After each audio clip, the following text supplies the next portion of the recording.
ఓటుకూరి లక్ష్మీకాంతమ్మ గారు 1917వ సంవత్సరం డిసెంబర్ 25న ఏలూరులో నాళము కృష్ణారావు, నాళము సుశీలమ్మ దంపతులకు జన్మించారు. ఈమె తండ్రి పాత్రికేయులు, తల్లి సంఘసేవకురాలు, ఆంధ్ర మహిళా గాన సభ స్థాపకురాలు. ఆమె తన 8వ ఏట నుండి 18 సంవత్సరాలు వీణ వాదన నేర్చుకున్నారు. ఈమె కవయిత్రి, పరిశోధకురాలు. వీరు 1968లో స్త్రీవాదంతో కూడిన, స్త్రీలే రాసిన కథలతో కూడిన తొలి కథా సంకలనం కథా మందారం సంకలనం చేసింది. ఈమె రచనలు గృహలక్ష్మి, భారతి, ప్రబుద్ధాంధ్ర, ఆంధ్ర మహిళ, కృష్ణ పత్రిక, నవోదయ మొదలైన పత్రికల్లో ప్రచురింపబడ్డాయి. విజయవాడ, మద్రాసు రేడియోలలో ఈమె రచనలు, ప్రసంగాలు ప్రసారమయ్యాయి. ఆంధ్ర కవయిత్రులు, కథా మందారం, నా తెలుగు మాంచాల, ఒక తెలుగు దివ్వె వీరి ప్రసిద్ధ రచనలు.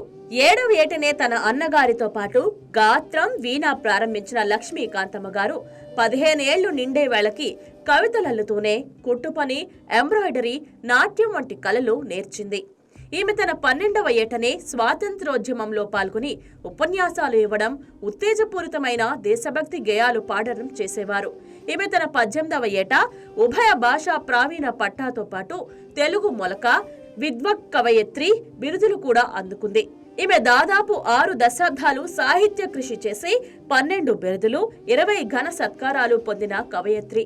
ఈమె ఆధునిక తెలుగు రచయిత్రులలో కనకాభిషేకం, గజారోహణము వంటి ఘన సన్మానాలు పొందింది.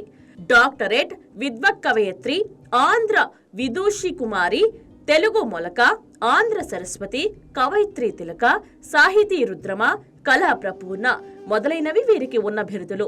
అమృతవల్లి, కోరల మధ్యన కోటి స్వర్గాలు, చీకటి రాజ్యము వీరి నవలా రచనలు. హంస విజయము, అభిజ్ఞాన శాకుంతలము, ఒక చిన్న దివ్వె, జాతిపిత, నా తెలుగు మంచాల, లజ్జ కిరీటధారిణి వీరి మరికొన్ని రచనలు. 1996 సంవత్సరంలో వీరు పరమపదించారు. 1917వ సంవత్సరం డిసెంబర్ 25న వీరి జయంతి సందర్భంగా వీరికి అక్షర నివాళులు సమర్పిస్తోంది వైకే టీవీ నెట్వర్క్.